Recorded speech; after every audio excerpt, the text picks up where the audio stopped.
Good morning. This is Xan Black from Tulsa, Oklahoma. I'm super excited to talk to you this morning a little bit about some things I've learned about building partnerships along the way. I've had a chance over the years to work with really fantastic leaders and hopefully learn a few things. All of the things I'm going to talk to you about are aspirations on my part. I absolutely fail every single one of them, but please come and learn with me. And so I'm just excited about the conversation. I think a really important thing for building partnerships and relationships is really the way I think about it is summed up by a little sign I saw in a craft store the other day, and it said, "Expect nothing, appreciate everything." And I think if you don't remember anything else on this little talk, those would be good 4 words to remember. You know how it feels when someone expected you to give them a gift or they expected you to take them to lunch. It's like, and if I do it, you expected it. And if I don't, there's trouble, right? So I think a really good goal is to just have a banner over everything you do that's one of appreciation and gratitude, because that makes people want to do more with you, right? Like it's fun and it's exciting and it's rewarded. It's not expected and like transactional. I would want to avoid those kinds of feelings like the plague. Along with that is kind of a thing I learned as a teacher, and that was someone gave me the example of if I walked into your classroom, could I tell what the kids' grades are by the way you treat them? And so I always wanted that to not be true in my classroom. And kind of the parallel in my partnerships is I would want you to not be able to tell if you walked into our board meeting or to an advisory council meeting how much people gave or what kind of a partner they were by the way I treat them. So can I be so grateful for whatever our partners do? Just the fact that they would partner with me, that you can't really tell who the big funders are, or who the big volunteers are. Like, just have so much appreciation and so much gratitude that it's difficult for you to tell what kind of a partner they are, if you will. I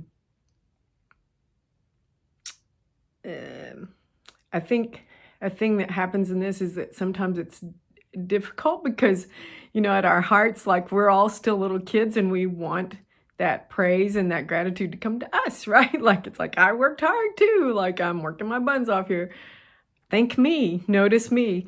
And so that's something that you will definitely feel, and you'll have to discipline yourself and train yourself to like step over that and be like, I want this gratitude for myself. I want this thanks for myself, but I'm going to choose to focus on appreciating and thanking our partners, because that's going to build relationship and help me get to the goals that I have.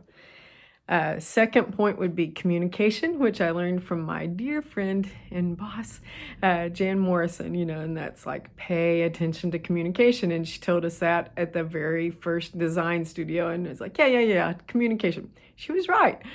Like when you're trying to keep a whole bunch of people rowing in the same direction, you darn well better be communicating, because minute by minute, week by week, month by month, they have a lot of other things to pay attention to. And if you aren't communicating respect and appreciation and what's going on, they can begin to fill in the blanks in ways that you don't want them to fill them in. So make it your business to communicate. Some things that I thought about with that Jan taught me, one was pay attention to the interfaces, right? But the Tulsa Regional Alliance has 180 members in our advisory council, and it's like, oh my goodness, think how many interfaces that is. So paying attention to how those react with each other and how they're reacting with you, and do they feel like they're part of the group? Do they not? What do they need? Like, all those things are our business, and that's part of relationship building. Practical things like, on your communication, be consistent. If you have a monthly newsletter that comes out the first of the month, make it come out the first of the month. Like, don't let people wonder if you're going to send out your monthly newsletter this time. Your tweets, your posts, like, be consistent. The flip side of that is unexpected gifts, the Sean Connery thing, an unexpected gift at an unexpected time. So give a shout out or give praise to somebody when they haven't particularly done anything with you lately, or they haven't given you anything lately. If someone gives you $50,000, right?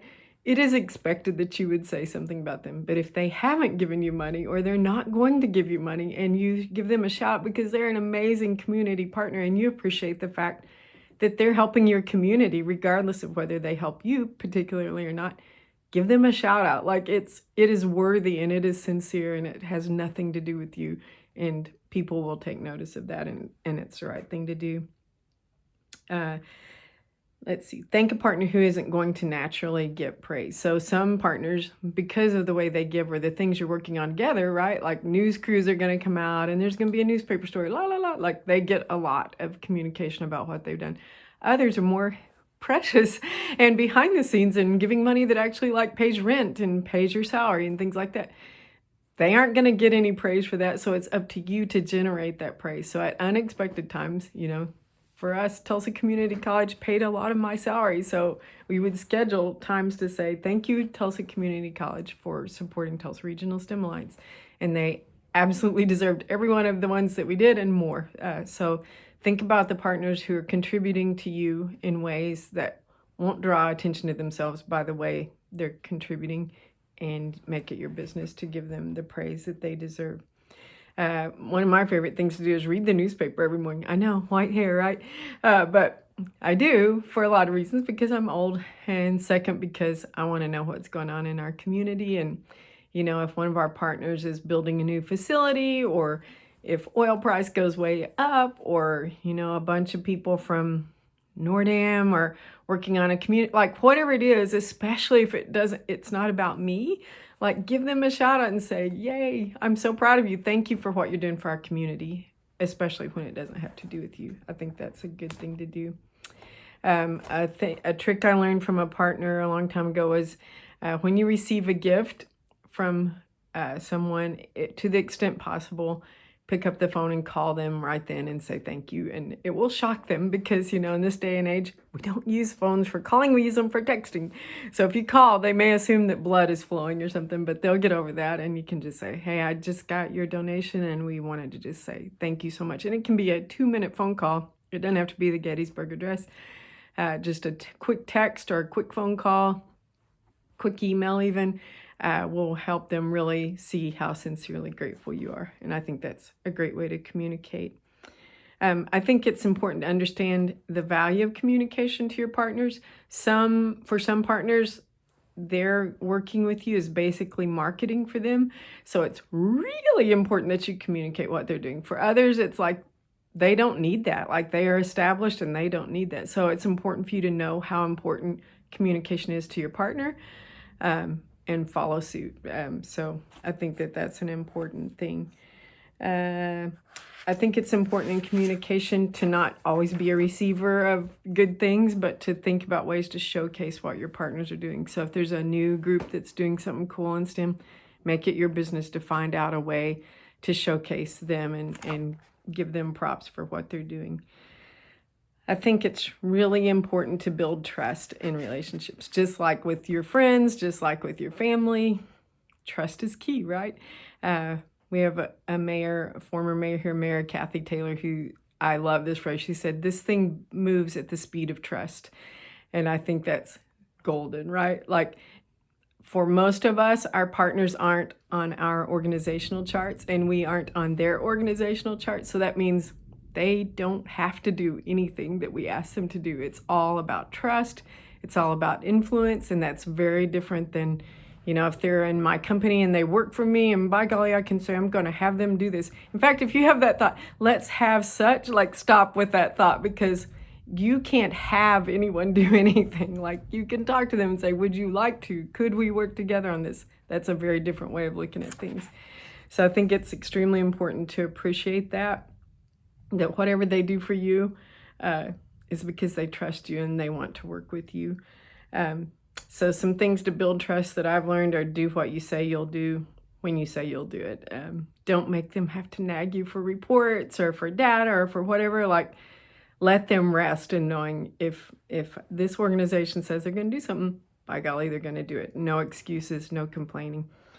Sincerely be for everyone. I think this is super important. Like nothing kills an organization more than if I know there are favorites and there are not favorites, and you're in one or you're in the other. Either way, right? Like if you're a favorite and you're in that group, you're done, right? Like you're in the group, and so that's super cool for you. But if you're outside the group, what hope do you have of ever getting in the group? So as a leader of an organization in our kind of work, I would try really hard to make it sincerely true that I don't have favorites. Like I am sincerely for every school district, I'm for every company, I'm for every industry, and I don't have a favorite. Like my favorites are all of them, and make that true. Keep confidences. Sometimes you'll just be surprised, like things you'll learn, either things that are going on with the business or a foundation, or this person doesn't like their boss, or they really do like like all those things, whatever they tell you and ask you to keep a confidence, absolutely keep that. A second thing is I titled it Getting to Know You, GTKY. So here's some GTKYs. Follow up with people. Don't let it die. Even if they say no, say thank you. I'm looking forward to the next chance to work with you on something else. Like never let them actually say no. Keep your big foot in that door. Go to lunch with everyone is what I would say, because that's how you actually get to know people. And in this day and age, like Zoom with everyone. Go to their employee STEM nights. Some things are going to seem so remote from really like what you want to do. Maybe you're tired and your feet hurt that day and you're like, I just want to go home. Go. You won't be sorry. You won't think, man, I wish I hadn't gone and gotten involved with that partner. You'll be glad that you did. Attend their events. Sometimes they're going to have picnics, or they're going to have, take your kid to work day, like whatever that is that they invite you into their space. Do it to the extent that you're able. Especially when it seems to have nothing to do with you. So those have always paid off for me. Like sometimes I'd be like right at the brink of like, I just want to go home, and I would go anyway. And those were always the biggest winners, So it's like, go invest in things that are of them, because that's how real friendships and real relationships work. Is it's not like they're a human ATM for you. Like that's trash. Go and do for them and do with them, and actually get to know them. Get to know other members within that organization to the extent possible. Some organizations are like, I'm the point of contact. You will talk to me and me only. Others are like, they want you to know everybody, and that helps them feel better. If you know a lot of people, it's like grassrootsy then. So it's your job to figure out which model they are, or hybrid of those two, and get to know more people, because sometimes the person, your bestie, will move on or move to another part of the company or the foundation, and then you start over. But if you know several, that will help. I love Jan's expression, enlightened self-interest. Like, know what it is that this company or this group needs out of this relationship and honor that, right? Like if they need volunteers, if they need to get their name in the public, if they are just, boy, would we ever love to get into public schools and work with kids. Like, what is it that they actually want from this? Make sure you pay attention to that, and then try to get things that your organization needs as well. To the extent that you're able, that it comes up naturally and not in a creepy way, know about your point of contact's life. Like, do they have kids? Do they have pets? Are they huge soccer fans? Are they whatever? Just so that you can make small talk a little bit, like not dominate, but a little bit, and say, how's your kids' hockey team doing? Like, they want to know that you care about them as a person, just like all of us do, right? Like, it is a relationship. So the more you know about them, sincerely, not in a creepy way, that will pay off for you. I love the element of surprise too. Be proactive in seeking fresh and unexpected partnerships. Some of the coolest things that I ever had a chance to do with TRSA were like recruit Tulsa Opera to be math mentors. On the face of it, it's like, what does Tulsa Opera have to do with math mentors? It has a lot. Like, in my opinion, everything has to do with STEM, but I'm a nerd like that. But just that's back to the take lunch with everybody. The Tulsa Opera served as math mentors at one of our schools, and I just thought, how very cool would that be to have been mentored in math by someone in the opera. Or someone here was starting a new ER, and so they wanted to get publicity about their hospital, and they're like, hey, could you come and do STEM stuff?